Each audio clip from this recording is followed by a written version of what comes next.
વૈષ્ણવજન તો તેને કહીએ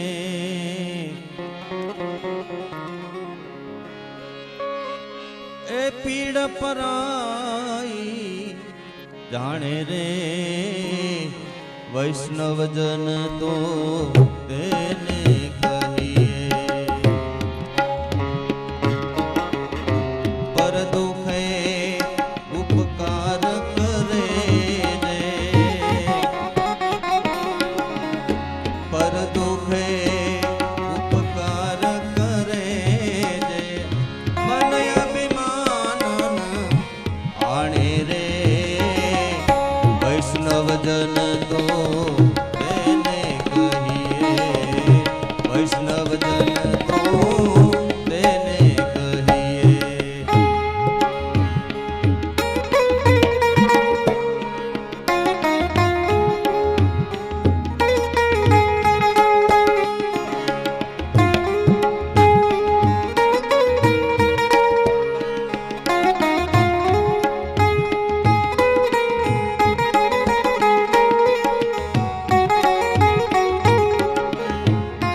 वाच काच मन निचल राखे वाच काच मन निचल राखे धन धन जननी तेरी रे वैष्णव जन तो तेने कहिए वैष्णव जन तो तेने कहिए पीड़ पराई जाने रे वैष्णव जन तो तेने कहिए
गजाननं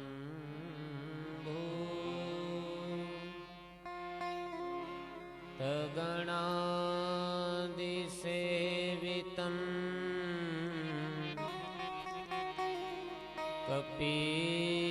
कपीथजम्बू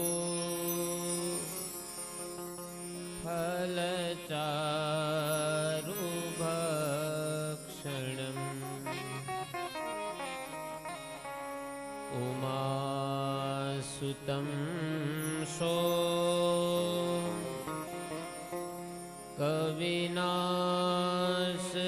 कविनाशकारकम् नमामि विघ्ने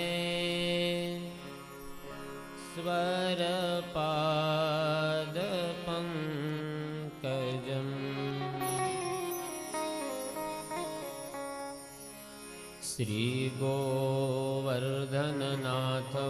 श्रीगोवर्धननाथपादयुगलम्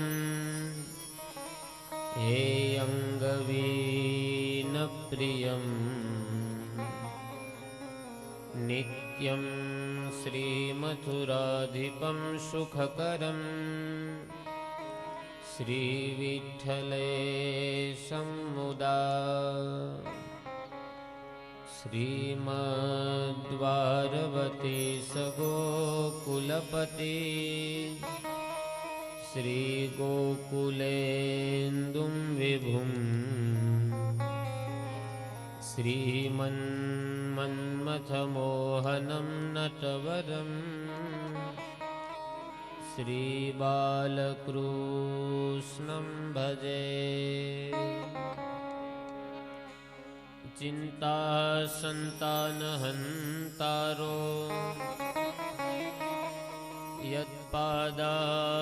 यत्पादाम्बुजरेणव स्वीयानां तान्निजाचार्यान्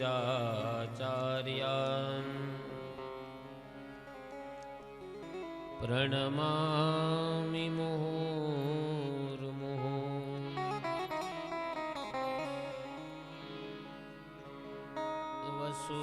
वसुदेवसुतं देवं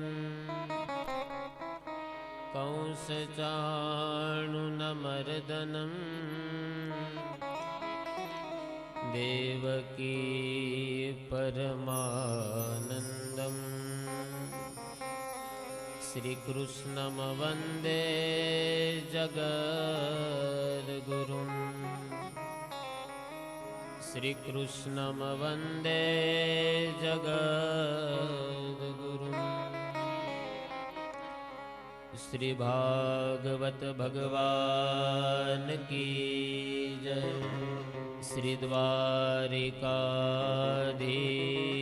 की श्री रामचंद्र भगवान की जय परम पूज्य श्री रामदास बापूनी गौ मात की श्री स्वामीनारायण भगवान की श्री रामदेव जी महाराज की पितृनारायण देव की पवन पुत्र श्री हनुमान जी महाराज की श्री वल्लभाधीश की श्याम सुंदर श्री यमुने महारानी की सत्य सनातन धर्म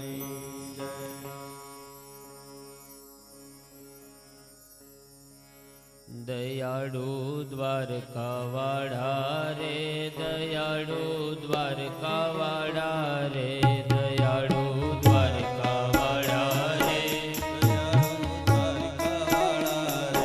दयाळु द्वारकावाड़ा रे दयाळु द्वारकावाड़ा रे दयाळु द्वारकावाड़ा रे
હરિઓમ.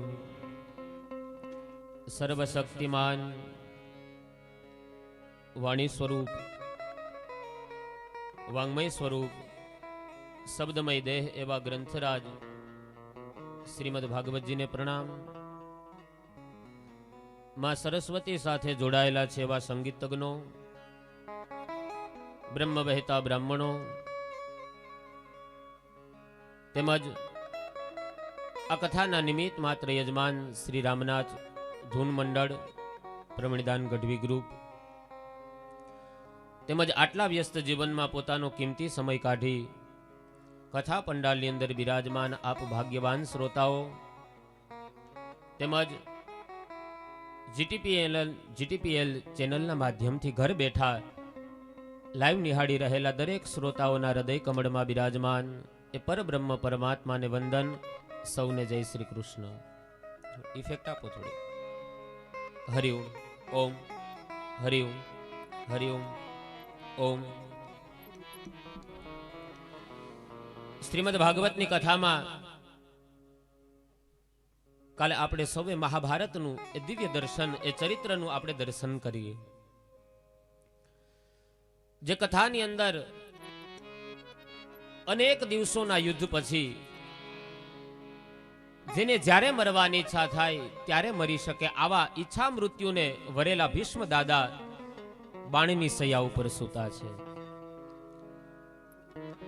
ઉત્તરાયણનો સમય નજીક છે. ભીષ્મ દાદાના મનની અંદર એવી ઈચ્છા છે કે ગંગાજી કા તટ હો, યમુના કા બંસી વટ હો, લેકિન મેરા સાંવરા નિકટ હો, જબ પ્રાણ તન સે નિકલે. હું ત્યારે જ મારો પ્રાણ છોડીશ કે જ્યારે કનૈયો મારી સામે ઊભો હોય. અને એ સમયે ભીષ્મ દાદા એકદમ રક્ત વિહોણું બનેલું એ શરીર અને બાણની સૈયા ઉપર ભીષ્મ દાદા સૂતા છે.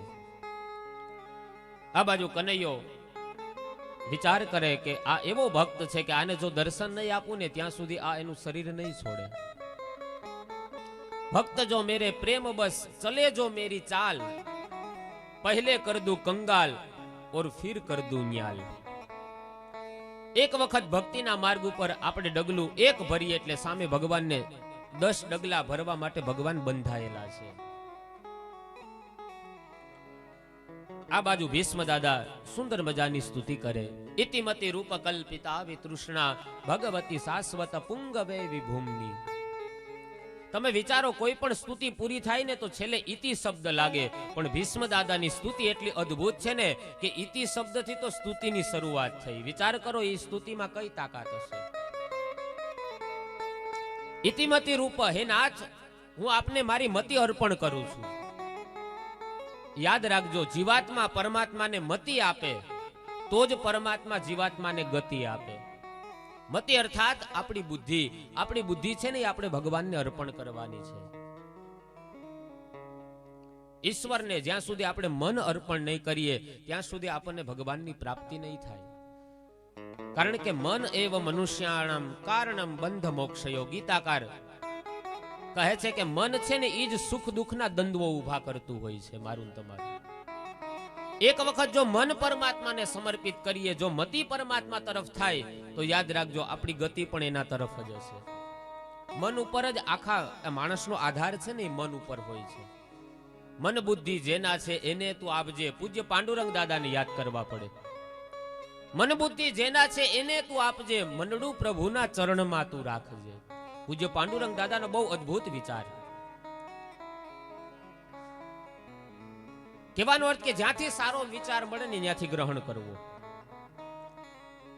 ભીષ્મ દાદાએ ભગવાનને બુદ્ધિ અર્પણ કરે છે, મન અર્પણ કરે છે. સુખ દુઃખના દ્વંદ્વો જો માણસના જીવનમાં આવતા હોય ને તો એ મનના કારણે જ આવતા હોય. જ્યારે મારાપણું મનથી થાય ત્યારે જ મને તમને દુઃખ થાય. આ મારું છે, આ મારું છે, આવો ભાવ હૃદયમાં આવે એટલે સમજી જવું ત્યાં દુઃખ ઊભું થશે. જ્યાં જ્યાં મારાપણું છે. ઘરમાં આપણે પોપટ પાયરો હોય ને, પોપટને આપણે રામ રામ બોલતા અને જય શ્રી કૃષ્ણ બોલતા ને આવું પોપટને આપણે શીખવાડીએ, પણ ઈ જ પોપટને જો કોઈ મીંદડી મારી નાખે તો આપણને એનું દુઃખ થાય. પણ ઈને ઈ જ મીંદડી જો ઘરમાં એકાદા ઉંદેડાને મારી નાખે તો તરત કહે ને કે હાશ, એક તો ઓછો થયો. શું કામ? કે ઉંદેડા આરે મારાપણું નહોતું, પોપટ આરે મારાપણું હતું કે આ મારો છે. એમ જ્યાં જ્યાં મન મારાપણું કરશે ત્યાં હંમેશા દુઃખ ઊભા થશે કે આ મારું છે, આ મારું છે. અને ઈ જ્યારે દૂર થાય, યાદ રાખજો, કોઈ પણ વસ્તુ આપણી નજીક આવે એની ખુશી હોય તો સમજી લેવું કે એ વસ્તુ જ્યારે દૂર થાય ને ત્યારે એનું દુઃખ પણ થશે. ભીષ્મ દાદાની સ્તુતિ મને તમને અહીંયા બોધ આપીને જાય કે ઇતિમતી રૂપ કલ્પિતા વિતૃષ્ણા સ્વાર્થી વિશ્વ સકલ આ તું જ સખા સાચો. આ દુનિયામાં ઈશ્વર સિવાય મારું કોઈ નથી. આવો ભાવ રાખશો ને તો મોત બહુ સરળતાથી, બહુ સહજ બની જશે.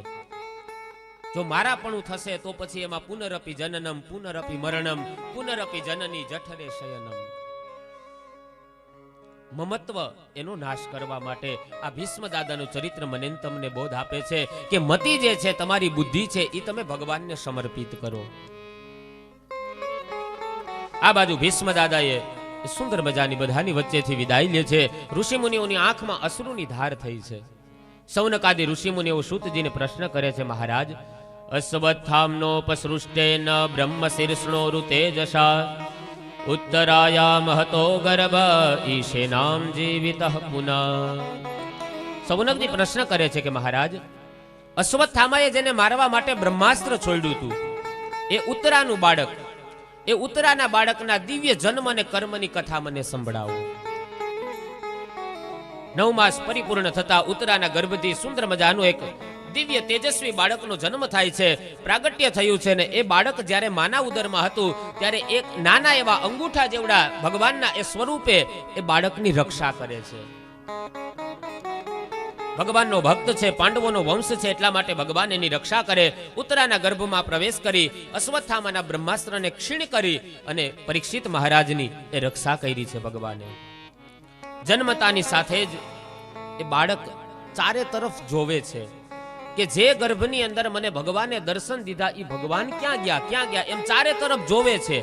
ઈક્ષિત, ચારે તરફ દ્રષ્ટિ કરી એટલે નામ પડ્યું પરીક્ષિત. પરહ એટલે પરમાત્મા અને ઈક્ષિત એટલે જોનાર. જે સૌની અંદર જે ભગવાનનો ભાવ રાખે ને એને પરીક્ષિત કહેવાય. સૌની અંદર જે ઈશ્વરને જોવે એ સાચો પરીક્ષિત છે. વૈદગ્ન અને દૈવગ્ન બ્રાહ્મણો આવે છે, બાળકના જાત કર્મ સંસ્કાર કરે છે. આપણે ત્યાં 16 સંસ્કારમાંનો એક સંસ્કાર એટલે જાત કર્મ સંસ્કાર. આમ તો 16 સંસ્કારનું આપણે ત્યાં નિરૂપણ છે, પણ જેમ જેમ કથાઓ આગળ આવતી જશે એમ આપણે એક એક સંસ્કારના દર્શન કરતા જશું. અહીંયા જાત કર્મ સંસ્કાર કર્યા. બ્રાહ્મણો કહે છે કે ભગવાન વિષ્ણુએ કૃપા કરી માટે આ બાળકનો જન્મ થયો છે, એટલે એક આનું નામ વિષ્ણુરાત તરીકે ઓળખાશે. યુધિષ્ઠિર મહારાજ ભૂદેવોને કહે છે કે આ બાળકનું ભવિષ્ય કથન આગળ કરો. શું આ બાળક અમારા પૂર્વજો જેવો તો થશે ને? પૂર્વજોના જે ગુણ છે આ બાળકની અંદર ઉતરશે તો ખરા ને? ત્યારે બ્રાહ્મણો ભવિષ્ય કથન કરતા કહે છે ઇક્ષ્વાકુ જેવો મહામાનવ થશે, કુબેર જેવો ધનવાન બનશે, યયાતિ જેવો ધાર્મિક બનશે, પૃથ્વી જેવો સહનશીલ થશે, અનેક અશ્વમેધ યજ્ઞો વડે ભગવાનનું અર્ચન પૂજન કરશે, સર્વ સદગુણ મહાત્મ્ય એશ કૃષ્ણ મનુવ્રત, સમસ્ત સદગુણોને ધારણ કરવામાં આ કૃષ્ણનો અનુયાયી બનશે. અનેક અશ્વમેધ યજ્ઞો વડે ભગવાનની પૂજા કરશે. અને એટલું જ નહીં, આ તમારો બાળક સાર્વભૌમ રાજા થશે, આખી જ પૃથ્વીનો એ રાજા બનશે. પણ શબ્દ કીધું એટલે યુધિષ્ઠિર પૂછે છે કે મહારાજ પણ શું? અને એ સમયે બ્રાહ્મણો એનું ભવિષ્ય કથન કરતા કહે છે તક્ષકાદ આત્મનો મૃત્યુ દ્વિજપુત્રોપસર્જિતાદ, તમારા બાળકને જીવતો તક્ષક નાગ કરડશે અને આ બાળકનું મૃત્યુ થશે. આટલા સમાચાર જ્યારે યુધિષ્ઠિરે સાંભળ્યા, અરે રે, અમારા આ બાળકને કોઈ બ્રાહ્મણનો શ્રાપ લાગશે, કોઈ ઋષિ એને શ્રાપ આપશે, કોઈ ઋષિનું અપમાન કરે, કોઈ સાધુનું અપમાન કરે તો જ એને તક્ષક નાગ કરડવાનો શ્રાપ આપે, એનો મતલબ કે અમારો આ વંશ કોઈ ઋષિની મસ્કરી કરશે. ત્યારે બ્રાહ્મણો સાંત્વના આપતા કહે છે કે ધર્મરાજ આપ ચિંતા ન કરો, બ્રાહ્મણો જે શ્રાપ આપશે ને તમારા દીકરાના માટે એ શ્રાપ એ વરદાન રૂપ સાબિત થશે, માટે તમે ચિંતા ન કરો. ભગવત ભક્ત એ રાજા પરીક્ષિત, આ તમારો બાળક એ મહાન ગુરુના શરણે જઈ અને મુક્તિનો માર્ગ મેળવશે, માટે આ શ્રાપ એના માટે વરદાન રૂપ સાબિત થશે, માટે આપ ચિંતા ન કરો. બ્રાહ્મણો ભવિષ્ય કથન કર્યું. યુધિષ્ઠિર મહારાજે બ્રાહ્મણોને દક્ષિણા આપી. બ્રાહ્મણો બધા વિદાય થયા. આ બાજુ પરીક્ષિત મહારાજ શુક્લ પક્ષના ચંદ્રની કડા જેમ વધે એમ ધીમે ધીમે ધીમે રાજા પરીક્ષિત એ મોટા થવા લાગ્યા. આ બાજુ પરીક્ષિત મહારાજ શુક્લ પક્ષના ચંદ્રની કડા જેમ વધે એમ વૃદ્ધિ પામે. એ દરમિયાન સંત વિદુરજી ત્યાં આવે છે. આ સંત વિદુર એ યાત્રા કરવા માટે જતા રહ્યા. આમ તો ગ્રંથકારો એવું કહે છે કે મહાભારતનું જ્યાં સુધી યુદ્ધ ચાલ્યું ને ત્યાં સુધી વિદુરજી એમાં રોકાણા નથી, એ યાત્રા કરવા માટે જતા રહ્યા હતા. પણ વિદુરજી જ્યારે યાત્રા કરીને આવ્યા એ જ સમયે વિદુરજી નીતિના વાક્ય કહે છે કે ધૃતરાષ્ટ્ર, આ પાંડવો તો એનો ધર્મ સમજીને તમારી સેવા કરે છે, પણ આવડી મોટી ઉંમરે તમને હરિભજન કરવાની હવે શું ઈચ્છા નથી થતી? અને એ સમયે એક રાત્રિના સમયે વિદુરજી એ ધૃતરાષ્ટ્ર અને ગાંધારીને લઈ અને શ્રી ગંગાના કિનારા ઉપર આવે છે, હરિભજન કરવા લાગ્યા. આ બાજુ બીજે દિવસે દરરોજના નિયમ મુજબ ધર્મરાજ યુધિષ્ઠિર વંદન કરવા માટે આવે છે ધૃતરાષ્ટ્ર અને ગાંધારીને, પણ ધૃતરાષ્ટ્ર અને ગાંધારીને ત્યાં જોયા નહીં. અને એ સમયે ત્યાં સંજય બેઠા બેઠા રડતા હતા. એને પ્રશ્ન કરે છે, અરે અમારા માતા પિતા ક્યાં ગયા? શું થયું? અમારાથી કોઈ અવિવેક થયો? કઈ અપરાધ થયો? કેમ અમારા માતા પિતા અમને છોડીને જતા રહ્યા? અને એ સમયે ત્યાં દેવર્ષિ નારદ પધાર્યા. નારદજી આવીને કીધું કે તમે હવે ચિંતા ન કરો, તમારા માતા પિતા અત્યારે હરિભજન કરવા માટે ગયા છે અને એમનું હવે જે જીવન છે ને એ ભગવત ભજન માટે છે. હવે ગંગાના ઘાટ ઉપર જઈ અને તમે એમના ભજનમાં હવે વિક્ષેપ ન કરશો, એની ઉંમર હવે ભજન કરવાની છે. નારદજી ઉપદેશ આપતા કહે યથા ક્રીડોપસ્કરણામ સંયોગ વિગમાવિહ ઈચ્છયા ક્રીડિતુ સ્યાતામ તથૈવે સ્વેચ્છયા નૃણા. આ તમારા માતા પિતાનો વિયોગ છે ને એ ભગવાનની કૃપાથી જ થયો છે, માટે હવે એમના ભજનમાં વિક્ષેપ ન પાડશો. જેવી રીતના સંસારની અંદર નાનું બાળક હોય અને એ બાળકને કંઈક આપણે રમકડા આપીએ તો એ બાળક રાજી થાય, પણ જેવું જ એ રમકડું ભાંગી જાય, તૂટી જાય એટલે બાળક રડવા માંડે, બસ એવી જ રીતના એક જીવનો બીજા જીવની સાથેનો સંયોગ હોય છે. આપણે બધા ઈશ્વરના રમકડા છે. કોઈ રમકડું વહેલું તૂટી જાય, કોઈ મોડું ભાંગી જાય, પણ આખરમાં દરેક રમકડું એક વખત તો એ ક્યારેક તૂટવાનું જ છે. જેટલો જેટલો સંયોગ છે ને એ કેવલ ને કેવલ વિયોગ માટે જ થયો છે, માટે હવે એમના ભજનમાં તમે વિક્ષેપ ન પાડશો.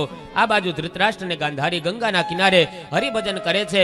એક સમયે ભગવત ભાવ છૂટે છે અને ભગવત ભાવ છૂટતા છૂટતા એમનો જે પ્રાણ હતો અનાહત સડચક્રોમાં ઘુમાવી એમના પ્રાણને છોડ્યા. એ બંનેની ગતિ જોઈ અને વિદુરજી આગળની યાત્રા કરે છે.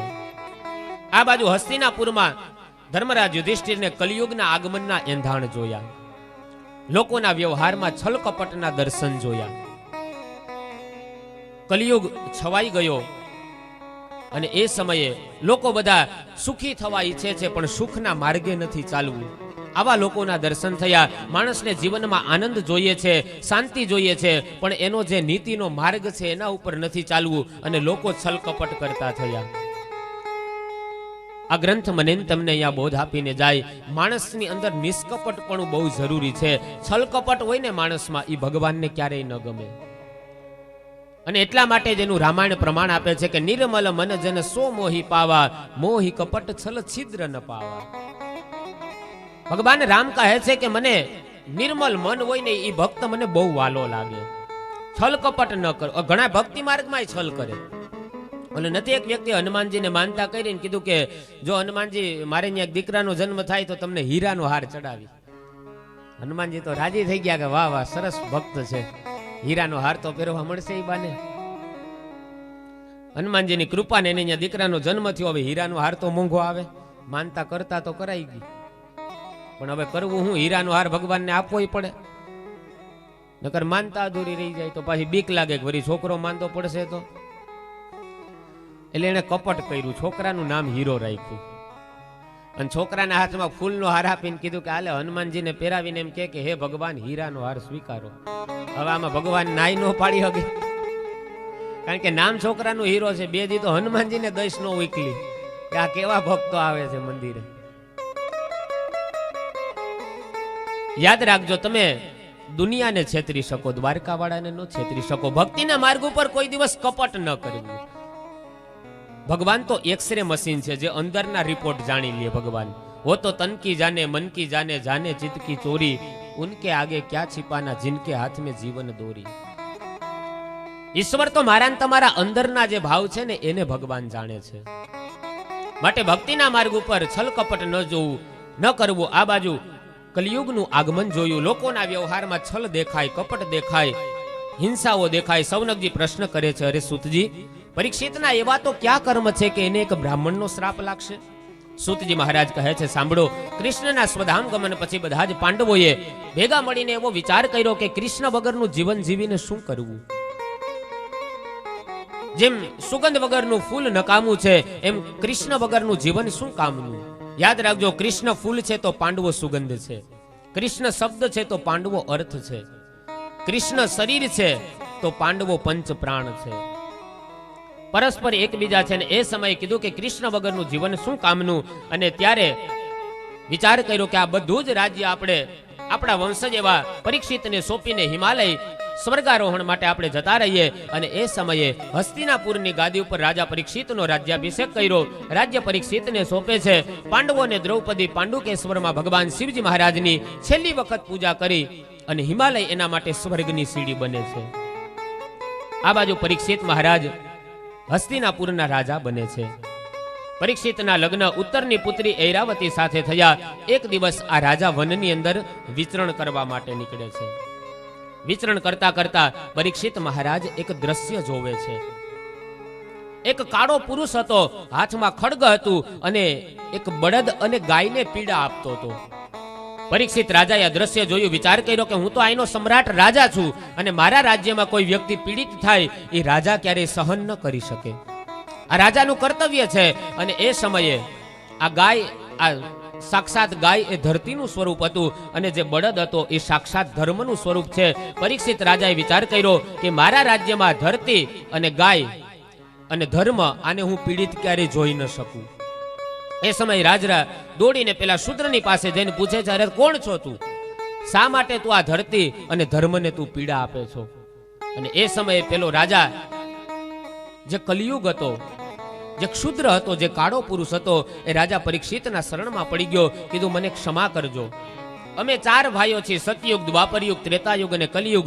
એમાં ક્રમશઃ આ ધરતી ઉપર આવવાનો હવે મારો વારો છે, પણ આપ મને મારશો નહીં. હું આપના શરણે છું. રાજાએ વિચાર કર્યો કે ધર્મ અને ધરતીની રક્ષા કરવી એ મારી ફરજ છે, એમ શરણે આવેલાની રક્ષા કરવી એ પણ મારું કર્તવ્ય છે. એને મરાય નહીં. અને આ બાજુ પેલો કલી છે જે અધર્મનો મિત્ર છે, એ રાજા પરીક્ષિતને પાછો દુહાઈ આપવા માંડ્યો કે તમે તો ધર્મવાન પુરુષ છો, શરણે આવેલાને ધર્મવાન વ્યક્તિ કોઈ દિવસ મારે નહીં. ધર્મવાન વ્યક્તિ કોઈ દિવસ અબડા ઉપર હાથ ન ઉપાડે, ગાંડા ઉપર, સુતેલા ઉપર કોઈ દિવસ ધર્મવાન પુરુષ કોઈ દિવસ હાથ ન ઉપાડે. તમે તો રાજા છો. જો યાદ રાખજો, કથા બોધ આપે, ખોટો માણસ છે ને એ સાચા માણસને આવી રીતના જ નડતો હોય. પોતે ખરાબ જ કામ કરતો હોય, ખરાબ ધંધા કરતો હોય અને આપણને બેઠો બેઠો ઉપદેશ આપતો હોય કે તમારાથી થોડું આમ કરાય, તમે તો ધર્મ પુરુષ છો, તમારે તો સારા ગ્રંથો વાંચવા જોઈએ, મહાભારત વાંચો, પુરાણ, ઇતિહાસ, આવું બધું તમારે કરવું જોઈએ. અધાર્મિક માણસો આવી ધર્મની દુહાઈ આપતા હોય અને ખરેખર ગ્રંથો વાંચવા જ જોઈએ. મહાભારત, પુરાણ, એ ઘણા તો એમ કે મહાભારત ઘરમાં ન રખાય, મહાભારત થાય. આમાં કેટલાના ઘરમાં મહાભારત છે? કોઈના ઘરમાં નથી ને, તો મહાભારત નથી થતું. મહાભારતનો ગ્રંથ નથી તો મહાભારત દિવસે ને દિવસે ઉભું હોય તો રાખો ને, એમાંથી કઈક શીખવા તો મળશે કે કેમ ઘા કરવો હોય. ઘણા લોકો તો પછી એને કપડામાં વીટીને શાસ્ત્રીજીને આપી દે કે ભલે શાસ્ત્રીજીને ગોરબાપાને ગોરાણીમાં ધબધબાટી બોલાવે. પણ કાંઈ વાંધો નહીં, આપી દેજો. કદાચ તમે અમને આપી દેશો ને તો એ ક્યાંક ઉપયોગમાં આવશે, એમાંથી કંઈક સારી વાતો અમને લોકો સુધી પહોંચાડવામાં કામ આવશે. પણ એ મહાભારતના એ ગ્રંથને પસ્તીના ભંગારમાં ન કાઢતા, નહીતર મહાભારતના પુસ્તકના પાનામાં ચણા મમરા વેચાશે. કમસે કમ વ્યાસની કલમની આવી તો મસ્કરી ન કરીએ. જે ઋષિ મુનિઓએ, જે સંતોએ વેલા, પાંદડા, બોર આવું બધું ફળ ખાઈ ખાઈ અને એ જંગલોમાં રહી રહી અને આવા મને તમને દિવ્ય ગ્રંથો આપ્યા, એની કમસે કમ આવી તો મસ્કરી ન કરી શકીએ ને. સદગ્રંથોનું સેવન કરવું જોઈએ. એમાંથી કાંઈક સારો ગુણ મને તમને જીવનમાં મળે. રામાયણ ગ્રંથને હા પાછું એમાંથી સાર ગ્રહણ કરવો, નહીતર પાછું ઉલટું થાય. ઓલું બે બહુ ભણેલી દીકરીઓ હતી, એમાં એક દીકરી કે એલી તે રામાયણ વાંચ્યું? હા, કે આખે આખું રામાયણ વાંચ્યું. તો કે એમાં શું મળ્યું? તો કે આ સીતા તો સાવ અભણ છે. તો કે કેમ સીતા અભણ? તો કે દશરથ જેવો એને સસરા મળ્યા, જનક જેવો બાપ મળ્યો, અને રામને વનમાં થયો તો એ પાછળ પાછળ ચાલી ગઈ. હું હોય તો જાવ જ નહીં, હું તો પપ્પાને ત્યાં વહી જાઉં. આવા અર્થ પાછા એમાંથી ન કાઢવા, પણ એમાંથી એવો વિચાર કરવો કે આ દેશની મહાસત્વશાલીની સીતા, જગતની માં જનેતા, એના જીવનમાં જો દુઃખ આવ્યું તો આપણા જીવનમાં પણ નાનું મોટું દુઃખ આવવાનું જ છે. એને સહન કરવાનું, આ સાર એમાંથી ગ્રહણ કરવું. તાવડી બીજી બેન પણ કે હું તો જંગલમાં જ વહી જાઉં. તો કે કેમ? તો કે 3 સાસુનું સાંભળવા કરતા જંગલમાં રહેવું સારું.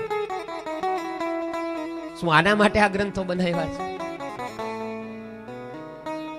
કહેવાનો અર્થ કે ગ્રંથમાંથી કંઈક સારી વાતો, આપણા જીવનને ઉપયોગી બનતી હોય એવી સારી વાતોને આપણે ગ્રહણ કરવી જોઈએ. આ ભાગવત, આ પુરાણ, આ ઇતિહાસ એ મને તમને એક જીવન જીવવાની ચાવી આપીને જાય. કલિયુગ રાજા પરીક્ષિતને પોતાનો ધર્મ યાદ કરાવે છે. શરણે આવેલાની રક્ષા કરવી રાજાનું કર્તવ્ય હોય છે. એટલે આપ મને મારશો નહીં, મને માફ કરો. કલિયુગ પોતે અધર્મનો મિત્ર છે અને રાજા પરીક્ષિતને ધર્મ યાદ કરાવે છે. એ સમયે રાજા પરીક્ષિતે કલીને ન માર્યો. કલીને ન માર્યો એમાં માત્ર ધર્મની દુહાઈ દીધી એટલી જ વાત નથી, પણ રાજા પરીક્ષિતે મનોમન એવો વિચાર કર્યો કે અન્ય યુગોમાં ભગવાનની પ્રાપ્તિ બહુ કઠિનતાએ થાય છે, પણ કલિયુગની અંદર ભગવાનની પ્રાપ્તિ કેવલ કીર્તનથી થાય. કૃતે યધ્યાયતો વિષ્ણુ ત્રેતાયામ યજતો મખે દ્વાપરે પરિચર્યાયામ કલૌ તદ હરિ કીર્તનાત. કલિયુગમાં ભગવાનની પ્રાપ્તિ માત્ર ને માત્ર હરિનામ સ્મરણથી થાય. ધર્મ અને ધરતી બંને દુખી છે. દુખી થવાના અહીંયા 3 કારણ બતાવ્યા: કાળ, કર્મ અને સ્વભાવ. ભાગવતકાર કહે છે માણસના દુખી થવાના જો કોઈ કારણ હોય ને તો એ 3 જ હોય. એક તો કાળ, આપણો સમય ખરાબ હાલતો હોય. કહેવત છે ને, આપણે ઘણી વખત કહીએ કે ભાઈ એ ભાઈને તો અત્યારે સુખના દિવસો, એનો દસકો છે. એમ માણસનો એવો એક સમય હોય કે જે સમય એને પસાર કરવો પડે, એ સમયમાં એને દુઃખ ભોગવવું પડે, જેને આપણે કાળનું દુઃખ કહીએ, સમયનું દુઃખ. બીજું દુઃખનું કારણ છે કર્મ. કોઈ વ્યક્તિના એવા ખરાબ કર્મ હોય તો એ કર્મના હિસાબે માણસને અવશ્યમેવ ભોક્તવ્યમ, એ કર્મનું ફળ ભોગવવું પડે અને એટલા માટે એને દુઃખી થવું પડે. યાદ રાખજો, તમારું આજનું કરેલું સત્કર્મ એ આવતીકાલનું ભાગ્ય બનીને આવશે, અને આજનું કરેલું દુષ્કર્મ આવતીકાલનું એ દુર્ભાગ્ય બનીને આવશે. તમારા હાથની વાત છે કે તમારે ભાગ્ય મેળવવું છે કે દુર્ભાગ્ય બનીને ઊભું રહેવું છે.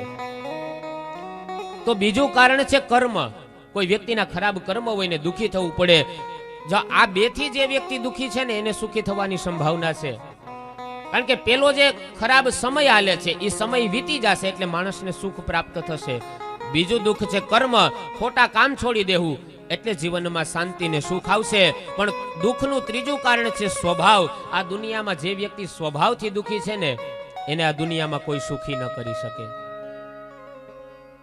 યાદ રાખજો, મધ ગમે એટલું મીઠું હોય પણ મધમાખીને કોઈ હાચવવા તૈયાર ન થાય. એમ આપણી પાસે ગમે એટલી માલ મિલકત હશે પણ જો આપણો સ્વભાવ કોઈને ડંખ મારવાનો હશે ને તો કોઈ ઘરમાં હાચવવા તૈયાર નહીં થાય. માટે સ્વભાવથી જે વ્યક્તિ દુઃખી છે ને એને આ દુનિયામાં કોઈ સુખી ન કરી શકે. આવી રીતના ગામમાં કથા ચાલે. હવે પેલાનો તો એ સમય કે આવું કઈ માઇક કે હતું નહીં. થોડો અવાજ ખોલજો ને મુકેશભાઈ, ગળું ખેંચાય છે. હવે પેલાનો એ સમય કે માઇક સિસ્ટમ ને આવું મંડપ સર્વિસ ને એવું કઈ હોય નહીં. એટલે સરળ સાદગીથી કથા વાંચે ગોરબાપા. એક બાજોટ હોય એના ઉપર ભૂદેવ બેઠા હોય, સામે બીજો બાજોટ પધરાયો હોય, એમાં ભાગવતજી હોય. ગોરબાપા વાંચે ને બધા નજીક એ બેસતા. હવે એમાંય નંદ મહોત્સવ 5મો દિવસ એટલે માણસો ખૂબ થઈ ગયા ને બધા સાવ નજીક આવ્યા. હવે એમાં તકલીફ એ થતી કે ગોરબાપાને કથા વાંચતા પેલા તમાકુ ખાવાની ટેવ. એટલે ગોરબાપા કથા વ્યાસપીઠ ઉપર જાય પેલા તમાકુ થોડી ચડાવે. હવે તમાકુને જે ઓલું હોય વચ્ચે જીભમાં આવે એટલે થૂક ઉડે. ઓલા જે નજીક વૈષ્ણવો બેસતા એની ઉપર સીધું ઉડતું. એટલે એક વૈષ્ણવે કીધું, ગોરબાપા તમે આ કથા કરતી વખતે તમાકુ ન ખાવ, આ તમારા મોઢામાંથી થૂક ઉડે. એટલે ગોરબાપા થોડાક મારી જેમ ચાલાક છે. એને કીધું કે વૈષ્ણવો એ થૂક ન ઉડતું હોય, અમે જ્યારે કથા કરીએ ને ત્યારે અમારા મોઢામાં ગંગાજી હિલોડા મારતા હોય ને એના છાટા ઉડતા હોય. બોલો વૈષ્ણવ કે એમ એ ગંગાજી હોય? તો કે હા, ગંગાજી પધારે અમારા મુખમાં. એ તો દિવસની કથા પૂરી થઈ, નંદભાઈઓ થયો ને માખણ ને પ્રસાદ લઈને ઘરે જતા રહ્યા. બીજે દિવસે વળી વૈષ્ણવ આવ્યો ને હાથમાં કઈક સફેદ ભૂખા જેવું હતું. ગોરબાપાને કીધું કે લ્યો પ્રસાદી. ગોરબાપા પ્રસાદી સમજીને આરોગી ગયા, પણ પ્રસાદનો કઈ સ્વાદ નો આવ્યો ને એટલે કોગડા થૂથું કરીને થૂકી નાખ્યું. કીધું અરે આ શું મોરું ખવડાવી દીધું. કીધું તમે કીધું ને કે તમારા મુખમાં કથા સમયે ગંગાજી પધારે. તો કે હા, મારા મુખમાં ગંગાજી પધારે. તો કે મારા બા ગુજરી ગયા ને એને 6 મહિના થઈ ગયા. મારા બાની એવી ઈચ્છા હતી કે હરિદ્વાર જઈને હું નાવ, પણ હવે પરિસ્થિતિ ઘરમાં કઈ એવી હતી ને કે હરિદ્વાર પહોંચી હગે. પછી બાના હસ્તી ફૂલ ઘરમાં પડ્યા હતા. મને એમ થયું કે આને હરિદ્વાર પહોંચાડી દઉં, પણ તમે જ કીધું કે અમારા મુખમાં ગંગાજી પધારે, ભૂકો કરીને તમને જ ખવડાવી દીધું. તો જો આમ સ્વભાવથી જે વ્યક્તિ દુઃખી થતો હોય એ વ્યક્તિને આપણે ક્યારેય સુખી ન કરી શકીએ. દુઃખના ભાગવતકાર અહીંયા 3 કારણ બતાવે છે: કાળ, કર્મ અને સ્વભાવ. કહેવાનો મતલબ કે જે સ્વભાવથી દુઃખી છે એને સુખી થવાની કહેવત છે ને કે પ્રાણ ને પ્રકૃતિ માણસના હારે જ જાય. રાજા પરીક્ષિતે કલિકાલને વશ કર્યો, શરણે આવ્યો એટલે એને માર્યો નહીં, એને દેશ નિકાલની સજા કરે છે. પરીક્ષિત એ કલિયુગને કહે છે કે તારે મારા રાજ્યમાં ન રહેવું, તું મારું રાજ્ય છોડીને અહીંયાથી જતો રહે. દેશ નિકાલની સજા કરી. એ સમયે કલિયુગ કહે છે, અરે આપ તો સાર્વભૌમ રાજા છો, સમુદ્રના સીમાડા સુધી તમારું રાજ્ય છે, મને એવી કોઈક જગ્યા બતાવો કે જે જગ્યાએ મારો વાસ થાય. કલિયુગે એ 3 ચરણ, ધર્મના 3 ચરણ છેદન કર્યા હતા: સત્ય, તપ, પવિત્રતા. આજ દયા લોકોમાં ક્યાંક જોવા મળે છે. અને એ સમયે કહે છે કે રાજા, હું તમારા રાજ્યમાંથી નીકળી જાઉં એ વાત સાચી છે, પણ આપ તો સાર્વભૌમ રાજા છો, આખી પ્રકૃતિના આપ માલિક છો, મને કોઈ એવી જગ્યા બતાવો કે જેની અંદર હું કાયમ માટે નિવાસ કરી શકું. રાજા પરીક્ષિતને વાત યોગ્ય લાગી. કલિયુગની યાચનાનો સ્વીકાર કરી પરીક્ષિત રાજા કલિયુગને સ્થાન બતાવતા કહે છે, હું જે સ્થાન બતાવું એ સ્થાન ઉપર તારે રહેવાનું. વેદવ્યાસજી મહારાજ શ્લોક ટાંકતા કહે છે, અભ્યર્થિત તસ્તદા તસ્મે સ્થાનાની કલયે દદો યુતમ પાનમ શ્રિય સૂના યત્રા ધર્મશ્ચતુર્વિધ. પરીક્ષિત રાજા કહે છે કે હું તને 4 સ્થાન રહેવા માટે આપું, પણ તારી અંદર મહત્તા શું છે? તારી અંદર કયો એવો સારો ગુણ છે કે જે ગુણના હિસાબે હું તને 4 જગ્યા રહેવા માટે બતાવું? એ સમયે કલિયુગ કહે છે યત ફલમ નાસ્તિ તપસા, કહે છે કે જે ફળ તપ દ્વારા નથી મળતું, યત ફલમ નાસ્તિ તપસા ન યોગે ન સમાધિના, જે ફળ યોગ દ્વારા નથી મળતું, તત્ફલમ લભતે સમ્યક, કલિયુગ કહે છે એ ફળ મારા સમયની અંદર કેવલ અને કેવલ કલો તદ હરિ કીર્તનાર, મારા સમયની અંદર કોઈ ભગવાનનું કીર્તન કરશે તો તમામ ફળની પ્રાપ્તિ એને સુલભ બની જશે. આ મારી અંદર એક સારો ગુણ છે. કલિયુગ કેવલ નામ આધારા, સુમિરી સુમિરી નર ઉતરહી પારા. અને એટલા માટે જ રામાયણની અંદર ઈશારો કરતા તુલસીદાસજી મહારાજ કહે છે ઓ કલિયુગ કેવલ નામ આધારા, શ્રી રામ જય રામ, સુમિરી સુમિરી નર ઉતરહી પારા, શ્રી રામ જય રામ, જય રામ. કલિયુગ કેવલ નામ આધારા, શ્રી રામ જય રામ, જય રામ. મંગલ ભવન અમંગલ હારી, શ્રી રામ જય રામ, જય જય રામ. દ્રવ સુદશરથ અજર બિહારી, શ્રી રામ જય રામ, જય જય રામ. કલિયુગ કેવલ નામ આધારા, શ્રી રામ જય રામ. એક આધાર રામ ગુણ ગાના, શ્રી રામ જય રામ, જય જય રામ. ચાહી વિધિ રાખે તાહી વિધિ રહીઓ, શ્રી રામ જય રામ, જય જય રામ. કલિયુગ કેવલ નામ આધારા, શ્રી રામ જય રામ. કલિયુગ કેવલ નામ આધારા. કલિયુગની અંદર જો કોઈ આશરો હોય તો મારા ને તમારા માટે ભગવાનના નામનો આશરો છે. એક મોટી વિશાળ એવી બરફની ફેક્ટરી, એકદમ બરફ જામેલો, એ ફેક્ટરીની અંદર હજારો માણસો દરરોજ એ કારીગરો કામ કરવા માટે આવે. ત્યાં એક વોચમેન હતો, ફેક્ટરીનું ધ્યાન રાખવા વાળો માણસ, એ ગેટ ઉપર ઊભે.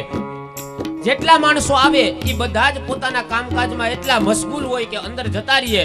પેલો માણસ વોચમેન, ફેક્ટરીનું ધ્યાન રાખવા વાળો માણસ બધાને એમ કે રામ રામ, રામ રામ, જય શ્રી કૃષ્ણ, આવું બધાને કે, પણ કામમાં એટલા બધા પરોવાયેલા હતા ને કે કોઈ રામ નામ બોલે નહીં, કોઈ જય શ્રી કૃષ્ણ બોલે નહીં.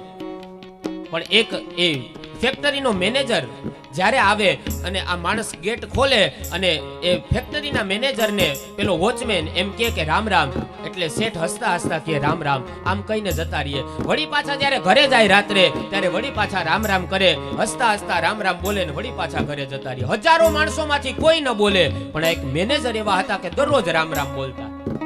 સવારે આવે ત્યારે રામ બોલે, સાંજે આવે ત્યારે રામ બોલે, બીજું કોઈ ભગવાનનું નામ ન લે. એક સમય એવી ઘટના બને છે કે હજારો કારીગરો કામ કરી કરીને જ્યારે રાત્રે જતા હતા, બધાને કે રામ રામ આવજો, રામ રામ આવજો, પણ કોઈ રામ નામ બોલે નહીં. બધા ઘરને જવાની ઉતાવળમાં નીકળી ગયા. અને એ સમયે આ જે ફેક્ટરીનો જે મેનેજર હતો, જે માલિક હતો, એ બરફની ફેક્ટરીમાં ભૂલથી અંદર રહી ગયો. એકદમ બરફ જામેલો હતો, બહાર નીકળવાની કોઈ શક્યતા નહોતી, બહાર તાળા લાગી ગયા હતા. અને એ સમયે ફેક્ટરીના મેનેજરે વિચાર કર્યો કે હવે તો મને મારું મોત જ નજીક દેખાય છે, કારણ કે આવડી મોટી ફેક્ટરી, આમાં કોણ મારું સાંભળે. અને એ સમયે ભગવાનને એને પ્રાર્થના કરી કે હે ભગવાન, મેં મારા જીવનમાં કોઈ તારું નામ લીધું હોય, તારા દરબારમાં એનું કઈ પુણ્ય જમા થયું હોય ને, તો મને આ મુસીબતમાંથી તું છોડાવ. અને એ સમયે આ બાજુ પેલો જે વોચમેન છે, ફેક્ટરીનું નજર રાખનારો જે માણસ છે, એના મનમાં ફણકો થયો કે મેનેજર આજ કેમ બહાર નથી નીકળ્યા, આજ મને કોઈ રામ રામ કહેવા વાળું કેમ કોઈ વ્યક્તિ ન નીકળ્યું. અને એ સમયે હાથમાં ટોર્ચ લાઇટ લઈ અને ફેક્ટરીમાં જોવે છે. જેવો જ એ દરવાજો ફેક્ટરીનો ખોલ્યો ને એ જ સમયે મેનેજરના સામે લાઇટ ગઈ અને મેનેજરને સીધા દોડીને બહાર કાઢ્યા. અને જો થોડુંક મોડું થયું હોત ને તો એ મેનેજરનો જીવ જાત. પણ એ સમયે મેનેજરે પ્રશ્ન કર્યો કે ભાઈ તું નો આવ્યો હોત ને તો આજ મારું મોત નિશ્ચિત હતું, મારું લોહી છે એ બરફ બનવાની તૈયારીમાં હતું, હું મૃત્યુ પામત. પણ મને ઈ તો કે રાત્રે કોઈ દિવસ કોઈ ફેક્ટરીને ખોલે નહીં, પણ આજ તે ફેક્ટરી કેમ ખોલી રાતના? આ ગેટ ખોલવાનું કારણ શું છે?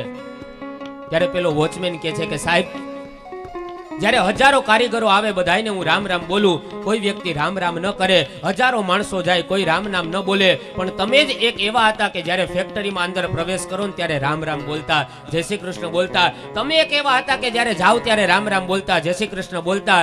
મેં મનમાં વિચાર કર્યો કે રામ નામ બોલનારો વ્યક્તિ તો અંદર વયો ગયો, પણ આ જવાટાણે કેમ કોઈ રામ નામ નથી બોલ્યું? ઈ મેં જોવા માટે થઈ અને ફેક્ટરીનો દરવાજો ખોલ્યો ને આપ અંદર હતા. વિચાર કરો, સવાર સાંજ રામ રામ બોલો ને જીવ બચી જાય. આ ધૂનની અંદર આ કથામાં 4-4 કલાક રામ નામ બોલો તો શું ન થાય? એટલા માટે હે કલિયુગ કેવલ નામ આધારા, શ્રી રામ જય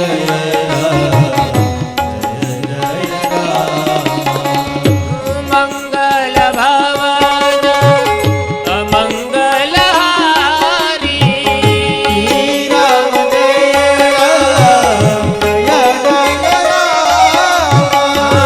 દ્રવવો સુદશરથ અજિર બિહારી, શ્રી રામ જય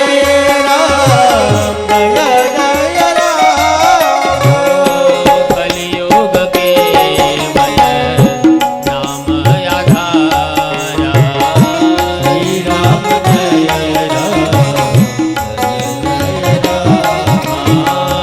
શ્રી રામ જય રામ,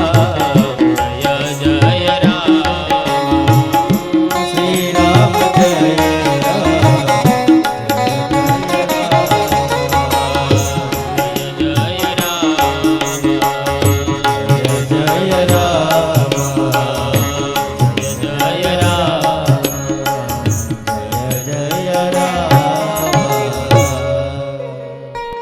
સવાર સાંજ રામ નામ બોલીએ ને જો માણસના જીવ બચી જાય તો હું ને તમે આ રામનાથ ધૂન મંડળમાં જોડાય અને આખી જીવન ભગવાનના નામ લઈએ તો આપણી મુશ્કેલીના દરવાજા ઈશ્વર કેમ ન ખોલે? એની ફરજ બની જાય. 4-4 કલાક 8-8 દિવસ સુધી આપણે ભગવાનનું નામ લઈએ તો ભગવાન આપણી સાથે ઈ ભક્તિ સૂત્રથી બંધાયેલો છે. કલિયુગ કહે છે મારી અંદર ભલે ઘણા બધા દુર્ગુણો છે, પણ મારામાં એક સદગુણ છે કે મારા સમયમાં જો કોઈ પ્રેમ ભાવથી ભગવાનનું નામ જપ કરશે તો હું એને પૂરેપૂરું ફળ આપવા માટે બંધાયેલો છું. યાદ રાખજો, આ જીવનમાં 3 વસ્તુ એવી છે કે જે કોઈ દિવસ ક્યારેય વ્યર્થ જ નથી થતી.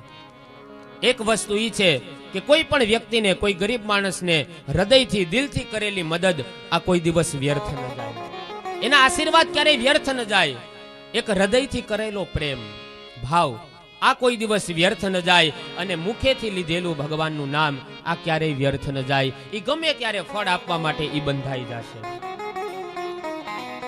અરે વિચાર તો કરો, સમાજમાં કોઈ વ્યક્તિને તમે ગાળ દ્યો અને તમને ઝાપટ મારે, એક ગાળ દેવાનું ફળ મળતું હોય તો પ્રેમથી રામ બોલવાનું ફળ ન મળે? કર્પૂર ગૌરમ કરુણાવતારમ, કોઈને અપશબ્દ બોલો ને જો એનું ફળ મળે તો આ તો કરુણાનો અવતાર છે, એનું નામ બોલો તો શું એને ફળ ન આપવું પડે? કહેવાનો અર્થ કે કલિયુગ કેવલ નામ આધારા. કલિયુગમાં તમારાથી કાંઈ પૂજા પાઠ ન થાય તો વાંધો નહીં, પણ હરિનામ ભજન સતત સ્મરણ રાખજો, સતત ભગવાનના નામનું કીર્તન કરવું. અને તમે જે વસ્તુની આદત પાડશો ને એ જ વસ્તુ અંતિમ સમયે યાદ આવશે. તમે જોજો, ઘણા માણસને ઠેસ લાગે ને તો ઘણા અપશબ્દ બોલે અને ઘણા ભગવાનનું નામ બોલે. કોઈને બગાસો આવે તો ઘણા ન બોલવાનું કંઈક બીજું બોલે, ઘણા ભગવાનનું નામ બોલશે.